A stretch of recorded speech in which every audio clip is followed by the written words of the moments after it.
Okay, so we'll do this one more time, looking at the maximum expected returns portfolio.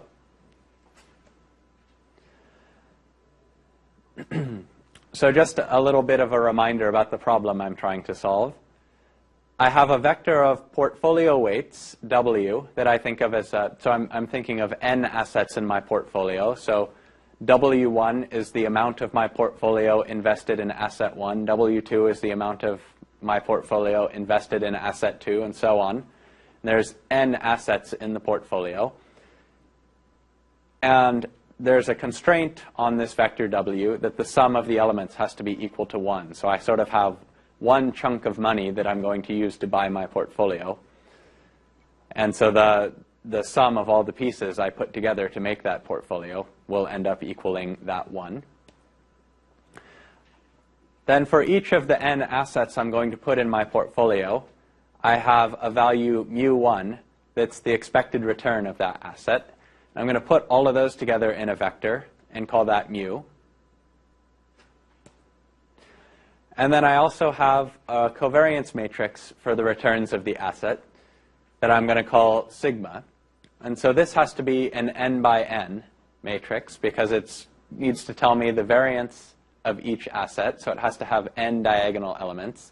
And then all of the off-diagonal elements are going to tell me the covariance between that particular pair of assets. So whatever asset corresponds to, say, row I and column J. And this has some special properties. So it's symmetric. That means sigma is equal to sigma transpose. And it's positive definite. So this means that if I take an eigenvalue decomposition of sigma, all of the eigenvalues are greater than 0. And the problem I want to solve, I want to maximize the expected return subject to a constraint on risk. So the expected return for each asset is mu sub I for asset I. And so if I just multiply that by the weight of each asset and sum that up, so you can think of that as just the dot product of mu and my weight vector W, which I'll write in matrix notation as mu transpose W. I want to maximize that quantity. So again, this is going to be a linear quantity because these mu's are given to me, and then the w's are just all to the first power. So this is going to be mu1 is the coefficient times w1, mu2 is the coefficient times w2, and so on. And then I have two constraints. So there's the linear constraint. So E transpose W has to equal 1. So remember, E is a vector of 1s. So this is going to be on the final too. I use E as a vector of 1s. So just keep that in mind. So E transpose turns that into a row vector times a column vector W. That's the same thing as just the dot product of E and W. And since E is all 1s, that's just the same thing as the sum of the elements of W. And that has to equal 1. So that's my constraint on the portfolio weights. And then the second constraint is W transpose sigma W. And so this is interpreted as the risk of the portfolio. And the optimization I'm trying to do is subject to my portfolio having a certain level of risk, I want to choose W to give me the maximum possible expected return. So that's what this optimization problem is asking you to do. So we say it has a linear objective. So that means all of the W's are all to the first power. And then it has linear and quadratic constraints. So this is the linear constraint, and then this is a quadratic constraint. And I can write out the Lagrangian for this. So it's going to be a function of W and lambda. So here lambda, because I have two constraints, lambda is going to be a vector with two elements. So I have lambda 1 and lambda 2, the Lagrange multipliers. And then it's just equal to the function that I'm trying to find the optimal value of. So that's the objective function. Plus lambda 1 times the first constraint, plus lambda 2 times the second constraint.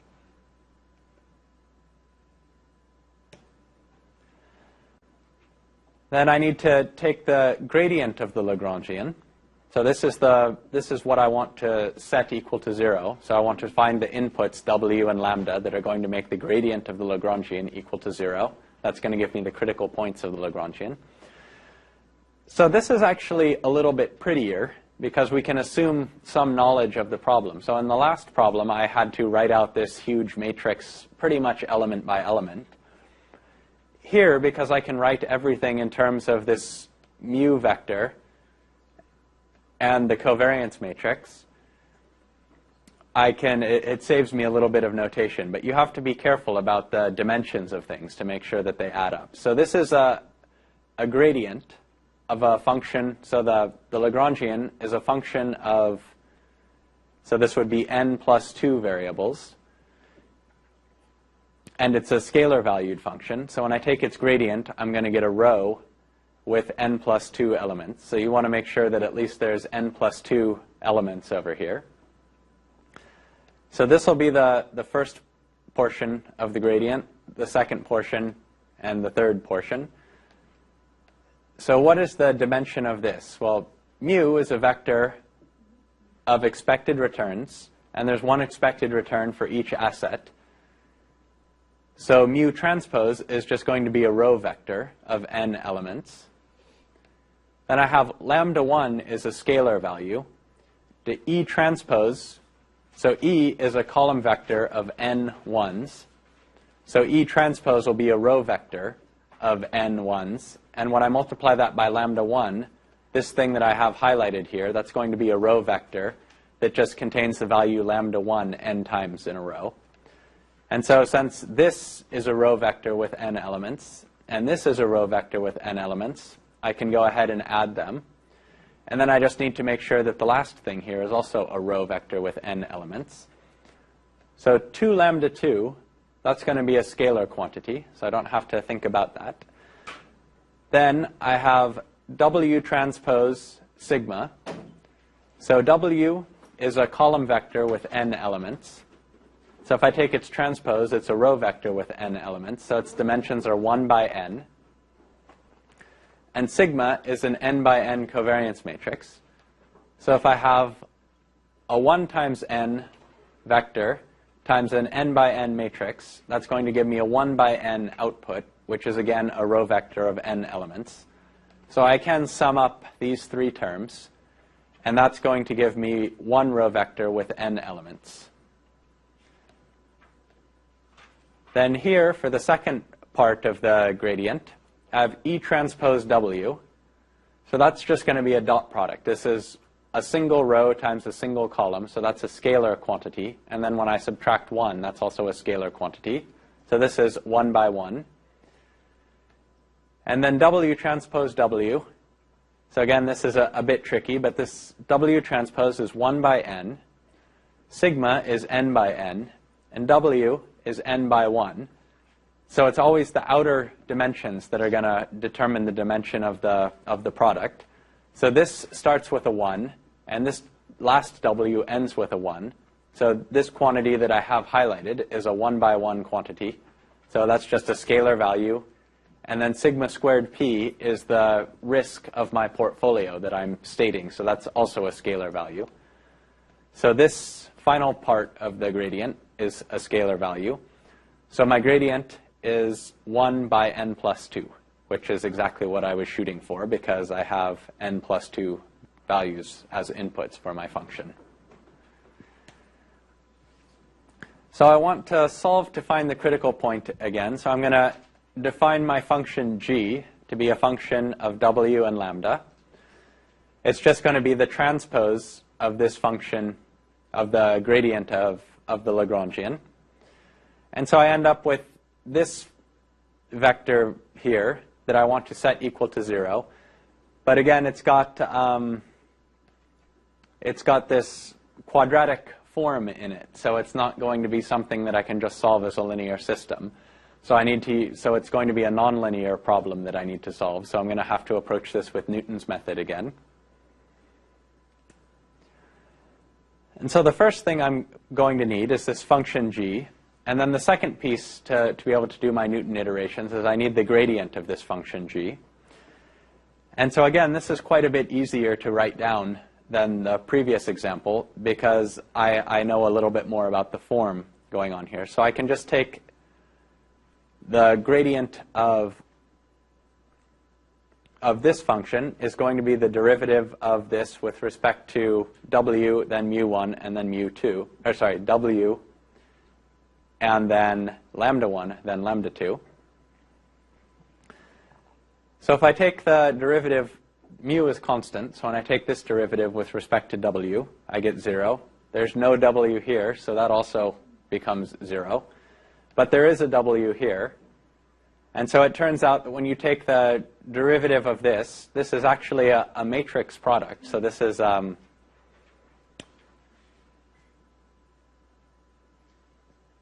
going to be, so it has n pieces. So it has n rows and one column. So when I take the derivative of that, I'm going to end up getting a matrix. So this quantity here is 2 times lambda 2 times sigma. So this has the same dimension as the matrix sigma. So this upper left block is n by n matrix. Then when I take the derivative of this with respect to lambda 1, I'm just going to get e. So that e is going to go here, except remember e is this column vector of n ones. So at least the dimensions match up. This has n rows. This has n rows. And then we've also talked about taking the derivative of a quadratic form. So the derivative of this is 2 times sigma times w. So this is also going to be a quantity with n rows. So this top row that I have written here, if I were actually to write out every single element by itself, this would have n rows and n plus 2 columns. So then when I take derivative of the second line with respect to w, I just get E transpose. And since there's no lambdas anymore in here, the bottom right block is always going to be 0. And so then again at the bottom here, I take the derivative of this quadratic form, and that's what's going in here.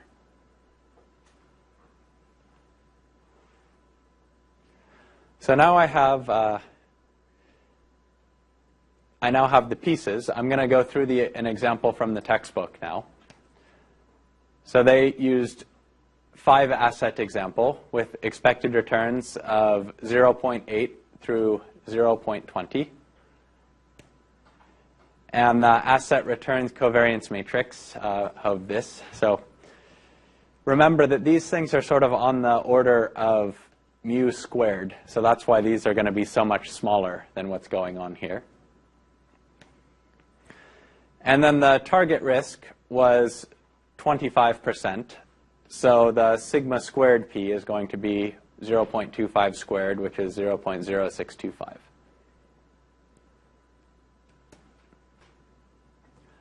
So this was the definition of the function g of w and lambda. And so I can write an R function to compute this. So again, I'm going to use this vector x is going to be w, and then the last two elements are going to be lambda 1 and lambda 2. So x, if w has n elements, then x is going to have n plus 2 elements. And now, instead of hard coding the values for mu and sigma into this function, I want to also make them arguments to my function, so that if I wanted to solve another problem with this same function, instead of having to rewrite the entire function, all I have to do is make a new vector mu and a new matrix sigma, and then I can just pass those in as arguments as well. And then I also need this sigma p2, that's just this value here, which is the constraint on the risk of the portfolio. And all I'm going to do is just evaluate, I'm trying to highlight the top line here, but it doesn't seem to be working. I'm going to just evaluate these 3 pieces one at a time and put them into a vector and then return that. So that's all the function g is going to do, just return the vector value of this function g. And so the first is just mu plus, this is just going to repeat lambda 1 n times, which is exactly what this second term in the first row is doing. And then 2 times lambda 2 plus sigma times w, so that's just what the third portion of the first line is doing. E transpose w, that just sums up the values of w. So I'm just going to use R's sum function to do the same thing. And then W transpose sigma W minus sigma squared P. So there's W is the first n elements. So I guess I was a little bit sloppy here, that 5 I should have used an n, but because this is a 5 by 5 example, I had a 5 in here in the first place. So I have W transpose. So in R, this T function transposes. So W transpose sigma W minus sigma squared P. And I'm going to use the C function to wrap all that up into a vector and return it. Then similarly for the gradient, so this is again going to be a little bit messier than the last one. I'm going to use pretty much the same approach I used in the previous example. So I'll make grad, which is a matrix of zeros, has dimension n plus 2 by n plus 2. Then in the top left n by n block, I'm going to put 2 lambda 2 sigma. So 2 lambda 2 is scalar. Sigma is an n by n matrix, so that's why I have to assign it into an n by n block of this matrix grad. And I just have 2 times lambda 2 times sigma. Another nice feature of R is if I assign a scalar value into a range in a vector. So here I'm assigning the number 1 into columns, or into rows 1 through n of column n plus 1. So that's referring to this E up here. It's just going to repeat that 1 enough times to fill up that range. And so the same thing's going to happen for this E here when I run this command. And then for rows 1 through n in column n plus 2, so that's describing this portion over here, I just need to put 2 times sigma times w. So remember, w is the first 5 elements of the input to this function. And then again, I put mu sigma and the constraint in here just so that I can change this anytime when I want to use it to solve a different problem, so for a different mu and a different sigma. And I guess this is a little bit over-parameterized since I don't think mu and the constraint don't show up in here, but I just wanted to use the same arguments as I had for the function g. So then the Newton, so once the bulk of the work was getting these two functions to compute the gradient and the function, but once I've done that, I can just assign myself a starting point. So I'm going to use 1/2 repeated 5 times. So this is going to make a vector just 1/2, 1/2, 1/2, 1/2, 1/2. Then I'm going to put a 1 and a 1 at the end of it. So my starting point is 1/2 for x, or for w1 through w5, which I don't know how much sense that makes, because the one thing I do know about the w's is that they should sum up to 1, but at least it works. And then I'm using values of 1 as the starting points for the 2 Lagrange multipliers. So that just looks like this. My Newton iterations, again, this part's almost always going to be the same. I compute my gradient, and I compute my function, and then I just need to solve that linear system. And then I use that to update x. So I'm writing the updated x in the same piece of memory as x had. And I'm going to repeat that 25 times. And that gives me this computed solution here. So I couldn't quite fit the whole w vector on the first line. So this first 5 parts correspond to w1 through w5, the portfolio weights, or the asset weights within the portfolio. Then this is the first Lagrange multiplier and the second Lagrange multiplier. And then I'll do the same thing I did last time to try and classify this as a minimum or a maximum. So one of the nice properties about the minimum variance portfolio is because I had to solve a linear system to get the critical point, I know there's only one critical point. Here, I'm not certain what critical point I got. If you knew a little bit more about the problem, there should actually be two critical points. And it turns out that one of them corresponds to the portfolio you want, and the other one corresponds to the absolute worst portfolio you can get according to your constraint. So it is important in this one to be able to classify the point you found as the actual maximum. So we'll go back and look at the upper left n by n block of the gradient of the function g. So this is actually just going to be the transpose of the Hessian of this function of the Lagrangian, so f, except when I plug in the computed values, lambda c. One of your values on your weights was -0.4. That's just, yep. Just a non-realistic outcome, or is there a meaning? No, you can actually do that. So what that corresponds to is something called a short sale. So what I do is I pretend like I don't have any shares of Starbucks, but I borrow some shares of Starbucks from some guy who does, and I sell them to you, so you give me money. And then, yeah, so there's a negative weight, means I owe that guy some Starbucks. Yeah, and I have to buy that back in the future to give it back to him. So you can actually do that. Yeah, the problem gets to be a bit more complicated if you start putting extra constraints on it, like the W's have to be positive, so, which can be solved, but not in the very first math class that looks at that sort of thing. Oh, oops. So this is the matrix. So last time I set up the problem, or not me, but Dan Stefanica, who is the author of the course textbook, set up the problem so that this matrix was diagonal no matter what. So he set up the Lagrangian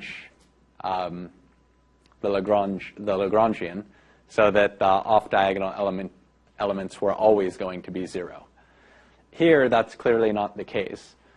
So since the matrix isn't a diagonal form, you need to compute the eigenvalues of this matrix.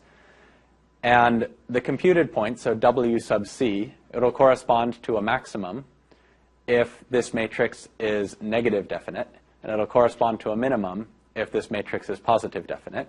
And so the way we can check that is, because this is just a matrix, it's just numbers, I can just compute the eigenvalues of that. So I use eigen to calculate the eigenvalues.